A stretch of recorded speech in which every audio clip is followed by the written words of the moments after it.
Yes, guys, welcome back to another video. Yes, guys, Dylan Alexander here, live from night one of the draft. Yes, guys, get excited for the first time in a long time. We're going to do a mock draft.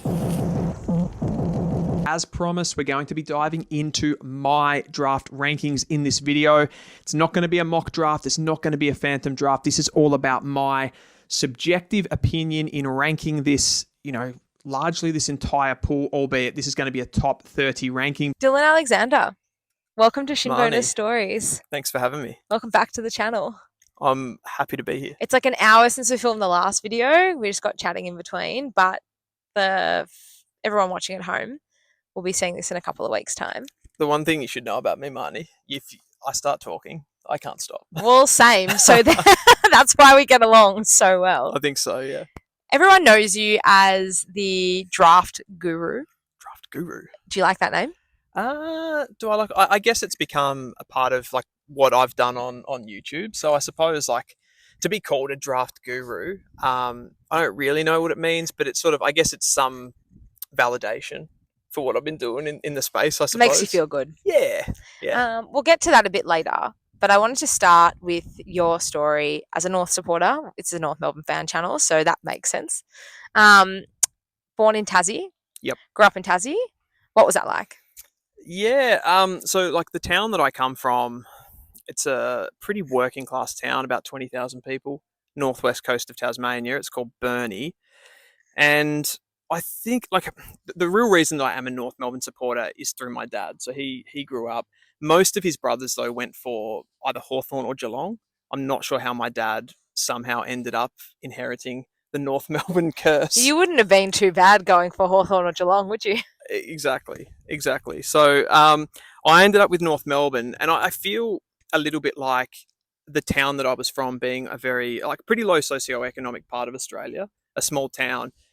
There was a lot about North Melbourne, particularly at the time I was growing up in the 90s, that sort of like resonated with that working class. We were the Shinboners. We sort of played above ourselves and all of those sorts of things. So me growing up watching North Melbourne fight for their lives in the 90s with players like Glenn Archer, it was like, I don't know, it just sort of, it felt right.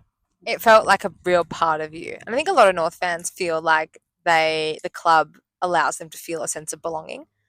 Yeah, for sure. I feel, and I've talked to you about this like off air as well, about me sort of becoming probably since I've moved overseas, like that's a part of my story as well, that I lived overseas for quite a while, feeling a little bit disconnected with the club. And I think there's probably maybe a sentiment amongst some North Melbourne supporters, at least, that in this kind of disastrous period over the last kind of 10 years, we've probably lost a little bit of that identity. And that's probably a part of it. I put it down to living overseas, but a part of it is maybe that we have sort of lost a little bit of that sort of, Shinboner, if you want to call it that sort of like working class part of the club. So going back to when that was really thriving for you, what are your early memories of being a North supporter? So I'd say my earliest memory of being a North Melbourne supporter would be the 1995 preliminary final, like that sort of era. Like really, these are vague memories, but just seeing players like Mick Martin, playing like just smacking the ball long out of defense. I remember like Mark Roberts, the Fridge. The Fridge? The Fridge. Like what an icon. John Blakey. Like I used to love these guys. Like I idolized them. I had all the football cards.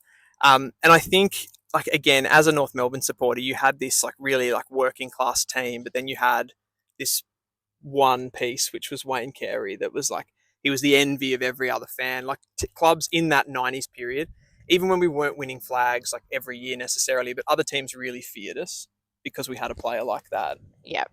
It was like you have this iconic player in Carey, but the players around him, I mean, you think about McKernan, King, Arch, Stevens, Simpson, like these are names that you would kill to have one or two of them in your side, let alone a whole plethora. Yeah, and it's been a long time, I feel, for North in this current period that we've had that real marquee player. Like we're maybe starting to get it, and I think that's why the future is bright for North with like players like Sheasel and LDU and these sorts of types. But probably for, I don't know, there's probably a 15-year period there in the 2000s that like we didn't have that marquee player that the rest of the competition absolutely feared. When you were watching North growing up, did you ever travel to Melbourne much to go to games, or was it mainly on the telly at home with your dad? Mainly on the telly. So we had a trip, I think it was 1996, I want to say, so the year we actually won the premiership. We had a trip to Melbourne. I went to watch North Melbourne against Collingwood on a Friday night.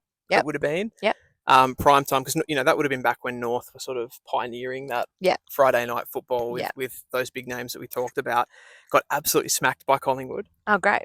And Awesome. that was my first ever live match of AFL. And then Dad took me the following week, because I think we must have stayed over a couple of weekends, and we played Hawthorn at Waverley. So I went to the old Waverley Stadium. Amazing. And it was that's still one of the best memories I have in my entire life. Like that little trip, it was like a boys' trip with Dad. He took me down on the train. I think I fell asleep, and he carried me into the ground, and then watched it. Like, got to see all the stars play and got to sing the song at the end. It was amazing. As you grew up and grew older, how did your relationship with the club sort of develop in like your teen years and maybe like your early adulthood? Yeah, I think it was like I said, that sort of working class part of the club. Like you were proud of the team. I remember what it's like when you're at high school and you're teasing each other with friends about your football teams and stuff like that. And we sort of, the 90s period was still fresh in our mind, but there was always that sort of like underlying identity that we were this team that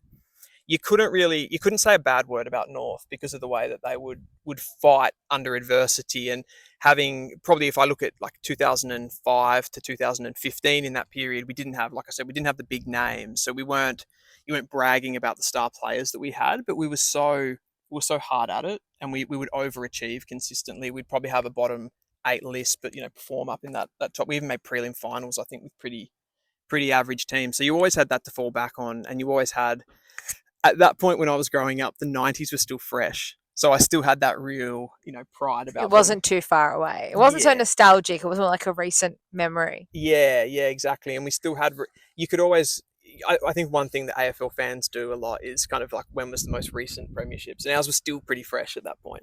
Must be nice. You mentioned just before at the top, you moved overseas. You moved to Europe. Yep. How did your relationship with football change when you moved away? Yeah, it was definitely different. I think it was good for what I'm doing now with the analytical side of the game. It was good because I got into other sports. I started watching a lot more soccer, started watching a lot more like sports like NFL and that sort of thing as well, which makes you a little bit more well-rounded to be able to understand what's happening in the game.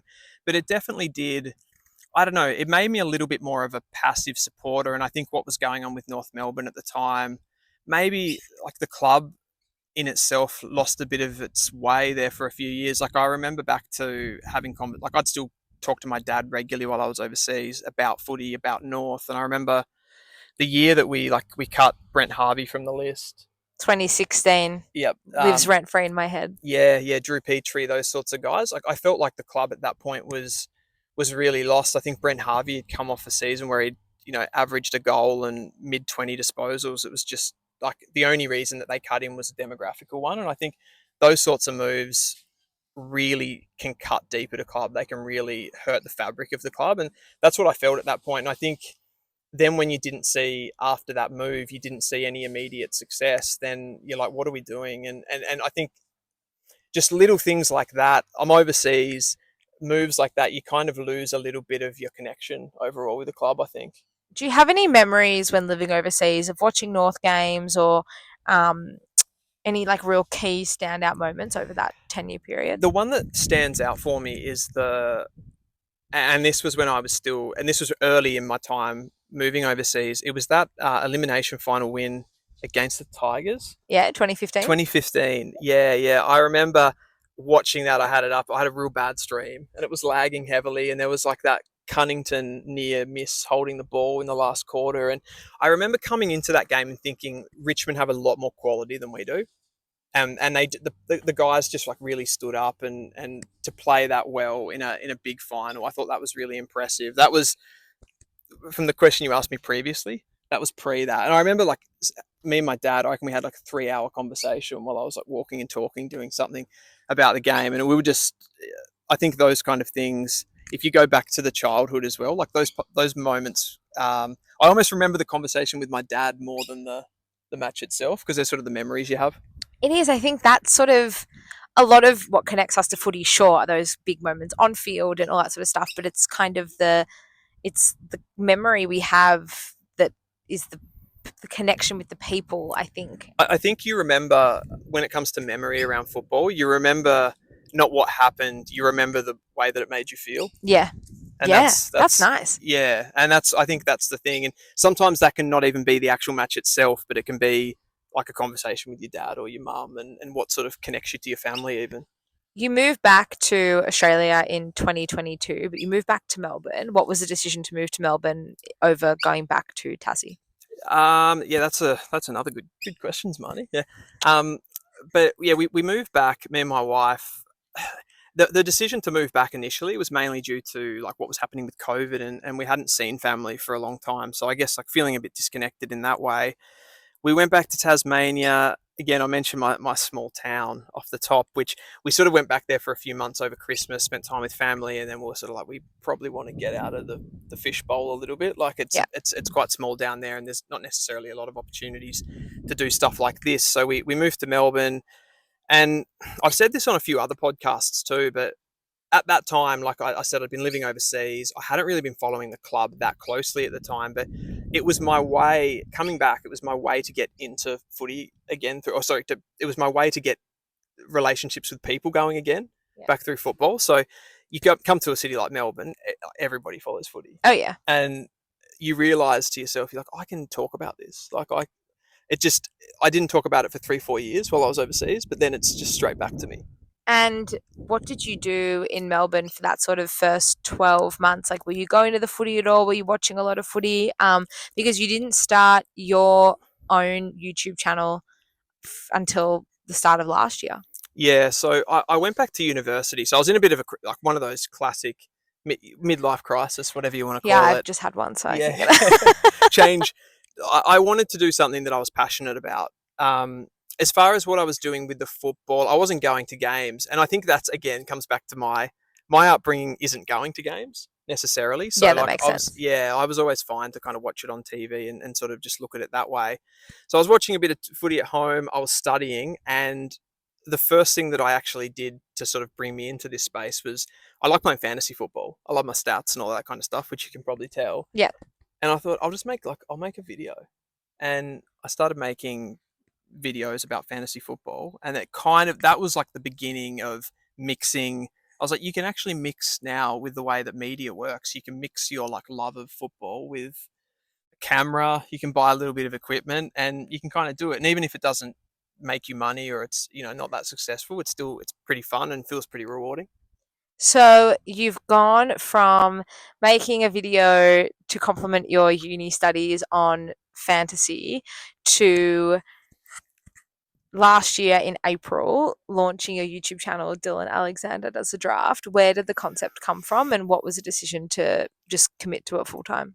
Yeah, I think like the video making that I was doing, like off the top that I said, I'd started to kind of fuel that out a little bit more. So I was getting more into cameras, and I actually wanted to get into documentary at some point in that as well. I was like, I just got a bit obsessed with it. Watch this space. Yeah, definitely coming soon.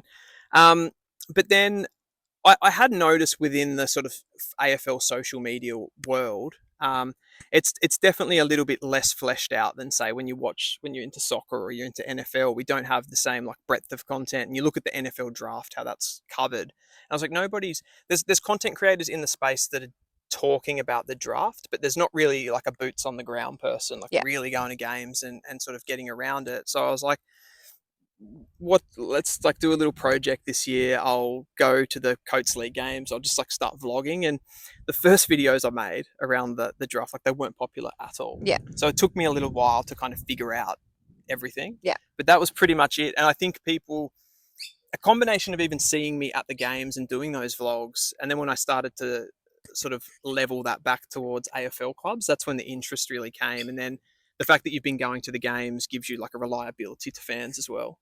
How was that year following the draft? I mean, it's a really unique experience. I feel like 2024, the interest in the draft in general from footy fans, there was such a big appetite for it, like not one I'd really seen previously. Yeah, and it's actually an interesting question on the fact that was that a big year because the draft was perceived to be really strong, or is the appetite just becoming stronger? And I think that's what we'll probably see this year when you're kind of comparing the 2025 crop. Like maybe it's not as strong this year, and we'll see, is it an overall want for that content, or is it just the big year? So I hope the prior that I said, for sure.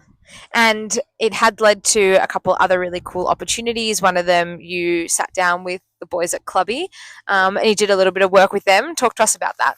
Yeah, so they reached out. Again, like it wasn't, the channel wasn't doing particularly well when they first reached out to me, but I guess they just saw somebody doing this kind of general social media content around the draft. They reached out to me to come on and just chat about it. I did just a brief sort of mock draft with them to begin with, and then they brought me on one of the sit down shows, eventually invited me along to the draft to be a bit of a consulting producer as well. So really cool opportunities, like to work with a production company like that was super fun. And I guess just a bit of validity to me that like what you're doing is, you kind of know what you're talking about. And yeah, it was fun. Like it's crazy going back to, I told you I was at a crossroads like a year earlier, and then like it just, from the start of doing the draft, it just, everything took off, and it's like I haven't been able to take a breath for the last year and a half now. Well, they say when one door closes, many of them open, and another one that opened for you is the Kayo Call Up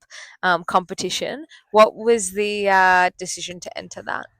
That was, so I had a lot of like family and friends that were telling me like, you should go for this competition, and your first reaction often with those sorts of things is like, nah, like not me. You're like, I'm not going to do that. And I don't know. I think it's like there's a part of you where you're a bit afraid to fail, and you're a little bit, I don't know. It's like it's too mainstream. Like I'm doing what I'm doing, so like I'll kick that aside. But then I was like, one thing that I've kind of told myself throughout this entire period is that you should just, if you ever get an idea in your head, just do it. And even if you haven't got it completely fleshed out, I think that's what stops people from doing a lot of this stuff. Just that you have to overanalyze, overthink an idea. So I was like, just do it. Just make a video. Who cares? Like it's a 30-second clip.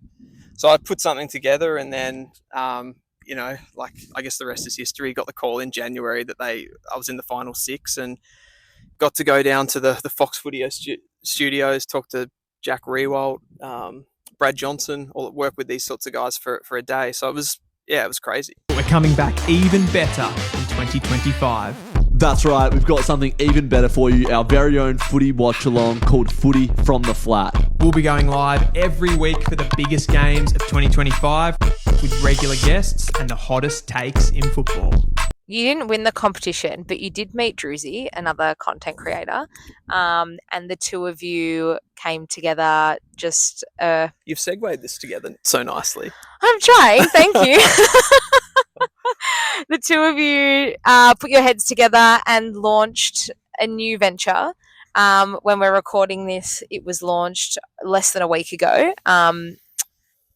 Talk to me about True Footy version 2.0. Yeah, so this is a big project for the 2025 season. Like we really, going back to what I said about looking at the AFL content space, and there's still things that haven't been fleshed out. I think a really kind of, crisp sort of panel watch along show hasn't really been done in the AFL scene. So I've been since I've got into the draft stuff, I've been thinking about that over the last sort of 12 to 18 months, that we don't have that kind of show. So I'm dealing with sort of the production end, and then I invited Druzy along to be on the show with me. So we've got a couple of people, and now Jesse from True Footy, another big, he's probably the first AFL content creator that I actually ever watched, Jesse. Oh, wow. From True Footy. So it's crazy that now we would talk to each other when I first started the draft channel, seek advice off each other and stuff like that. So it's amazing. He's jumped on board. We're now using True Footy, his channel, as like the main platform to put that football content on, the three of us, and then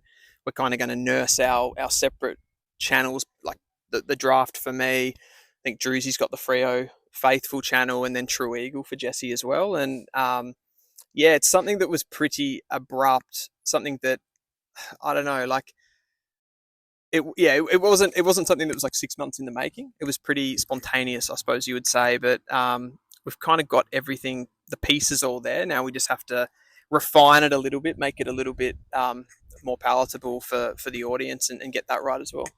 What can people at home expect to see from you in 2025 from a draft perspective and a true footy perspective and a general content perspective as well? I think like all of my content will ultimately still come back to the draft, talent ID, and list management. If you watch any of my content, that's sort of the lens that I'm looking at everything through. I think like ultimately in football, there's a lot more to it than this, but you want to win premierships, right? That's sort of the goal of every team, and Of course. building those lists and building the people in your clubs is like a big part of that. So I sort of try to, any content that I'm doing, whether it's True Footy where we're doing like general AFL content, if it's Dylan Alexander, which is more draft content, it sort of all comes back to the same thing, which is the game, and then putting those pieces, which are the players, like into the position. So that's kind of what I'm nursing everything off. That's what you can expect. But as far as practically what that is in output, it'll be Dylan Alexander follows draft. That'll be hitting national champs for the under 18 footy. It'll be Coates League, stuff like that. And then True Footy is going to be your more AFL centric content space. And for anyone who's watching at home and wants to get into maybe the content space, or they're even just at a crossroads in their own life for what, and they have a dream, what would you say to them? I think like what I said a little bit earlier about when I talked about the Kayo Call Up and just going in it, like everyone says it and it sounds really cliche, but if you just start making something, like most people have a phone, if the audio is crap and the video is crap, it doesn't matter. Just do it. And if you can put yourself 6 months in advance, you'll have no doubt fixed those things anyway. You'll have fixed the way that you talk about the game. The first video I ever made talking about fantasy, I was slow. It had no energy. It was terrible, really, to look back on it. Like I'd actually love to put it up on the channel just as a You should. bit of a nostalgic I'd move. love to watch it. But yeah, like it. You can't be good the first time. It's impossible. So just do it, and it will get better. If you look at yourself a year down the track, it's no doubt going to be much better. And coming back to North Melbourne, the season would have started for North by the time this video goes up, but we're recording this the week of heading into round one. What are you hoping to see from North on field in 2025? I think I'm hoping that some of the more peripheral players that we have in the team, we can sort of regenerate them. Players like Jacob Constantine in the forward line. I look across someone like a Zach Fisher, Dylan Stevens, players like that we've picked up from other teams that in the past we probably haven't been able to get to the next level. I think we know about the stars in North Melbourne's team, those really young players that have high-end talent. They're going to be good, but those other players, I think that's where the important growth comes from, and it's really a development thing in those like middle-range players, and that's where we've struggled in the past and an area that we can fix to make things better for me. Dill, thank you so much for joining me and sharing your story. If people want to find you, we've sort of mentioned it already, but where can they find you? Yeah, so now it's actually changed, hasn't it? I have to get this. Dylan Alexander Follows Draft is my primary YouTube channel. Same for Instagram, so you can find me on there as well, posting shorts and stuff like that. But True Footy now is another place that you can find me doing the regular live streams. We'll have lots more content on there as well. Can't wait. Looking forward to it. Awesome. Thanks for having me, Marnie. Thanks again.